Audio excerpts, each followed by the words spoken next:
أظن تعودنا إن إحنا كل جمعة بنشوف تحركات من شباب ومواطنين، اللي معترض واللي ممكن يكون مؤيد، اللي زعلان واللي غضبان واللي قاعد في بيته محبوس ومتضايق، يعني مظاهر كتيرة. لكن هو في الحقيقة في مظهر إيجابي جدا بدأ يظهر معانا، حركة مصر وبس. هذه الحركة في الحقيقة بدأت تظهر كشعار بعد ما زاد التنحر والخلاف بين أبناء مصر. عشان كده قرروا من خلال الحركة دي ومبادرة إن هم يقوموا بنوع من أنواع التوعية للشارع. توعية بإيه؟ توعية بمخططات الثورة المضادة وبعض الممارسات الخاطئة، وأيضا مواجهة الشائعات اللي بيتم بثها من خلال القنوات الفضائية اللي انتوا عارفينها، واللي بتصب في الحقيقة في صالح تدمير الوطن وبتخدم فكرة إن النظام القديم يرجع تاني. هنعرف أكتر عن الحركة وأهدافها وفعالياتهم من خلال فقرتنا اللي معانا فيها النهارده ضيوفنا الاعزاء. ضيفتنا اللي معانا هي الاستاذه ايمان ابراهيم مؤسسه الحركه، اهلا بحضرتك معانا. اهلا وسهلا. معانا ايضا السيد الاستاذ وليد صلاح الدين منسق الحركه، اهلا بحضرتك معانا. أهلا بحضرتك. ومعانا ايضا الاستاذ مصطفى فتحي المتحدث باسم الحركه. برحب بكم معايا.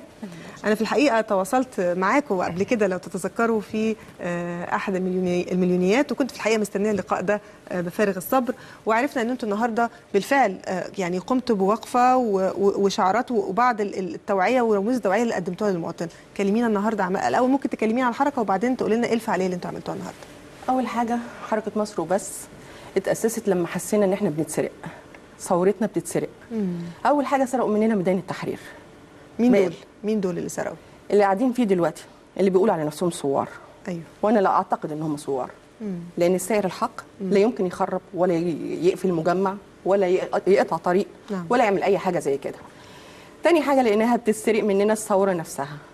مين دول اللي بيتكلموا عن الثوره؟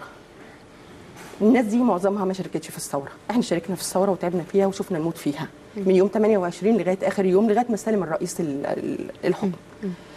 فلما حسينا بكده انا بصراحه كان دمي اتحرق بجد. حسيت ان ايه ده، في ايه؟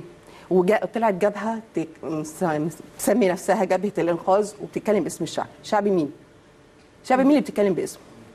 يعني ده رجاء خاص ان هم يكتفوا بالكلام عن باسمهم هم، بلاش يتكلموا باسم الشعب، لان بجد الشعب زهق جدا من الممارسات بتاعت جبهه الانقاذ.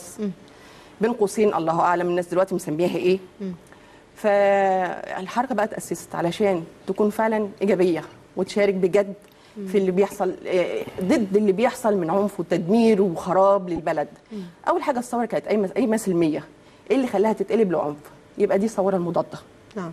اللي ابطالها طبعا معروفين مين ومين ومين ومين اللي بيقودهم. وللاسف في اعلام كتير قوي بيسمي اللي بيمسك ازازه مولوتوف ان هو سائر. ما اعرفش سائر ازاي، ده سائر وهو نايم ولا ايه؟ فبصراحه كان دمنا اتحرق. فعلى الاساس ده اسسنا الحركه انها تقوم بدور فعال وايجابي علشان تكون ليها رد فعل. الناس تقول لهم لا، اللي موجودين في ميدان التحرير دول مش ثوار. الثوار بجد قاعدين في البيت محروق دمهم بسبب اللي بيحصل ده. طب هي اسم الحركه مصر وبس؟ وبس. لان فعلا المفروض اللي بيعمل اي حاجه عشان خاطر مصر، مش عشان حاجه تانية، ولا منصب ولا فلوس ولا اي حاجه تانية. فانا اقترحت على الاستاذ وليد وهو بصراحه تقبل مني الفكره كويس قوي. وقلت له مره، اتصلت بيه وقلت له يا استاذ وليد احنا لازم بجد ان احنا نعمل حاجه وما نقفش سلبيين بالشكل ده. احنا شاركنا في الثوره ودي بتتسرق مننا دلوقتي، فنعمل ايه؟ قلت له انا دلوقتي نعمل اي حاجه عشان مصر وبس. فقال لي يعني نسمي ايه نعمل؟ قلت له نعمل حركه. فقلت له اسمها مصر وبس. لان الاسم ده فعلا احنا عايزين نعمل حاجه للبلد ومصر وبس. مش عايزين نعمل حاجه. هنتقل للاستاذ وليد. برحب بحضرتك مره اخرى. هي كلمه حضرتك واستنجدت بيك. يعني من الواضح ان حضرتك اكيد كنت يعني متواجدين في الميدان وتواصلتوا مع بعض، ولا في اسباب اخرى؟ لا، احنا كنا زملاء في الميدان وكنا بنحاول نكون حزب. نعم. شبابي مكون من ثوار ثوره 25 يناير، وكان بيشرف على الحزب احد الاعلاميين المشهورين لا داعي لذكر اسمه. طب ليه؟ يعني مش هو خلاص، يعني دي كانت فكره واتعمل، يعني نعرف المشاهد. يعني لا انا ما احبش ان انا انتمي يعني حضرتك مش عايز تذكر الاسم لانه انكشف رفضا للمبدا، لانه احد الناس اللي سقطت اقنعتهم في الفتره الاخيره. يعني بالفعل هذا الاعلامي اللي حضرتك مش عايز تذكر اسمه ساهم معاكم، يعني شجعكم على فكره الحزب في الاول؟ ده هو المؤسس للحزب. كان هو المؤسس؟ ايوه طبعا. وبعدين ايه اللي حصل؟ الحمد لله يعني ان هو كان بيشارك في برنامج من البرامج مشغول فيه جدا، برنامج يومي، وفي نفس الوقت بيأسس لصحيفه. طبعا حضرتك عرفت دلوقتي هو مين. يعني خلاص هي واضحه بقى، مش هنقول الاسم خلاص. بس فقال لنا انا مش فاضي بصراحه، مش فاضي لكم. يعني بعد ما جمعكم شجعكم قال لكم مش فاضي؟ انا مش فاضي للحزب. هل ده سبب لكم احباط كبير؟ ده سبب لنا احباط جامد جدا.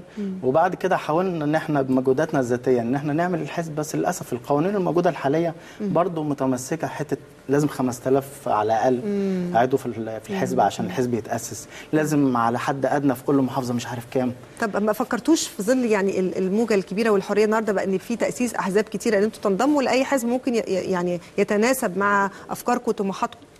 كل واحد فينا بيميل لحزب معين، بس احنا قلنا احنا لازم ننزل على الشارع، ما نستناش. نعم. مش عايزين نستنى ان حزب يحركنا، لا احنا عايزين ننزل الشارع ونتحرك. كانت اول خطوه لينا، قبل كده نزلنا مع مليونية نبذ العنف، بس حسينا ان احنا عايزين ننزل للشارع اكتر. فقلنا اول خطوه الناس محتاجه ايه دلوقتي؟ الناس محتاجه، الناس منقاده للاسف لصحراء فرعون، اعلام الثوره المضاده. معانا على فكره دلوقتي على الشاشه الفعاليه اللي حضراتكم قمتوا بيها النهارده، اتفضل كمل. فقلنا الناس محتاجه دلوقتي ان احنا نحاول نفوقهم من الاعلام اللي ماسك ودانهم وهم للاسف منقادين وراه. نحاول نعمل توعيه للناس، نحاول نفهمهم ان اللي بيحصل ده مش ثوره، اللي بيحصل ده ثوره مضاده. بس للاسف الثوره المضاده اتحالفت مع ما يسمى، معلش مش جاي على لساني ان انا اقول جبهه انقاذ، هي جبهه خراب. انت حر في رايك يعني، احنا مش بنحجر على رايك. فتحالفوا معاهم لان جبهه الخراب دي مش لاقيه مكان ليها في الشارع المصري، مش لاقيه مكان ليها في الصندوق. حاسين ان هم فاشلين في انتخابات الرئاسه وهيفشلوا في الانتخابات البرلمانيه، فكانوا بيحاولوا على قد ما يقدروا ان هو يهدموا النظام الجديد. وطبعا ده من مصالح برضو الثوره المضاده، وعشان كده هم الاثنين اتحدوا مع بعض. طيب استاذ مصطفى فتحي، يعني حضرتك متحدث رسمي ويعني شاركت في هذه الحركه، ومن الواضح ان حضرتك طبعا من شباب الثوره اللي شاركوا، مش كده؟ وعايزين نعرف ايه هي الاساليب اللي هتستخدموها للتوعيه ان يكون ليكوا دور ايجابي. يعني واضح ان انتم معترضين وليكوا اراء في المشهد السياسي اللي موجوده دلوقتي، سواء كانت مؤيده او معارضه لاي احداث بتحصل، وده ليكوا الحريه المطلقه تتكلموا فيها، لكن ايه الاساليب اللي هتعتمدوا عليها لتوعيه المواطن بالاهداف اللي ذكرناها في الاول؟ هو مبدئيا احنا كنا حركتين، يعني احنا كنا حركتين وانضمينا مع بعض لان احنا الاتحاد قوه مع بعض. كنا حركه شباب ضد التخريب، كنا بنمثلها شويه شباب برضو، شباب ضد التخريب. ضد التخريب. أيوة. شعارنا يعني بالتالي شعار الناس كلها مجموعه عليه يعني. طبعا. يعني فلقينا ان احنا انضمامنا مع بعض بقى قوه اكتر طبعا، ولقينا ان نزولنا الشارع مش بتظاهرات او بتعطيل مصالح المواطن ضد اللي احنا بنتكلم فيه. احنا بننزل عايزين نفهم الناس ان التظاهر السلمي هو الطريقه الوحيده لحل اي مشكله بتواجه اي حد.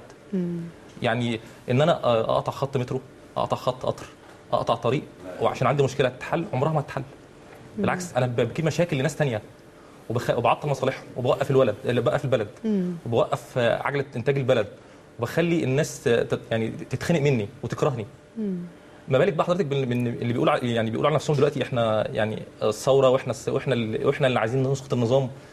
هم مش بيقطعوا الطرق بس، ده بالعكس، ده بيحرقوا المدارس، بيحرقوا ممتلكات خاصه، بيحرقوا ممتلكات عامه، بيسرقوا كمان وبيقولوا احنا ثوره. هو حضرتك ليك اي علاقه بالاخوان او بالسلفيين من قريب او من بعيد؟ من قريب. وبعدين انا بس عايز اوصل للناس دي مش تهمه. يعني هم بيقولوا ان مثلا كل حاجه في البلد بتتكلم عن استقرار البلد الاخوان سببها او السلفيين سببها عشان هم المتمسكين. لا على الاطلاق. الناس كلها عايزه استقرار، الناس كلها عايزه امان.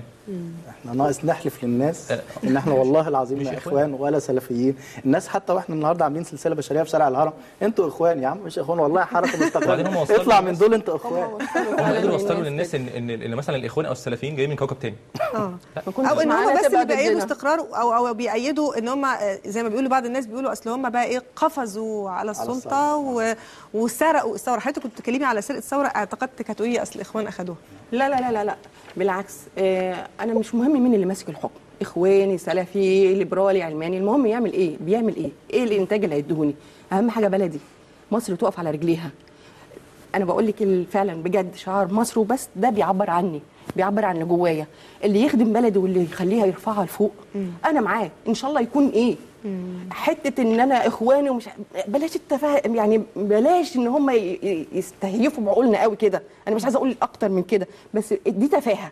اللي يحط ده سلفي ده اخوان، الكلام ده استخفاف بعقولنا. طيب. فبلاش يبعدوا عننا. عايزه اسالك سؤال في مرحله اللي هي الانتخابات الرئاسيه الاولى، اكيد كان كان في 13 مرشح، هو حضرتك خلاص اجمعتوا جميعا ان الموضوع ان مالكوش انتماءات حزبيه معينه، او برغم ان هي مش صبه زي ما حضرتك قلت في استاذ مصطفى، لكن في النهايه انتم مش احنا عايزين نوضح نقطه برضه ان البيوت نفسها، يعني البيت المصري العادي في كل الاتجاهات، يعني مظبوط. شهيد اسلام مسعود بتاع البحيره ايوه كان اخوه من في حزب الدستور وهو كان من الاخوان المسلمين. تمام. ما اظنش ان هم كانوا بيتخانقوا كل يوم مثلا، هم اخوات. لا دي على فكره ظاهره ايجابيه. دي ظاهره ايجابيه يعني لازم نقول ان الاختلاف ده في الحقيقه شيء ايجابي. يوصل بقى للناس حضرتك ان دي تهمه، ان فلان ده منتمي للتيار الفلاني فهو فيها تهمه، وان فلان لا، البيوت نفسها فيها اختلاف. صح، ودي حاجه ايجابيه. طيب هرجع لسؤالي ليكي، هل من مين الرئيس اللي في الحقيقه بصراحه، يعني مين الرئيس اللي ايدتيه في المرحله الاولى وفي المرحله الثانيه طبعا؟ اوكي، بس الاولى الاول.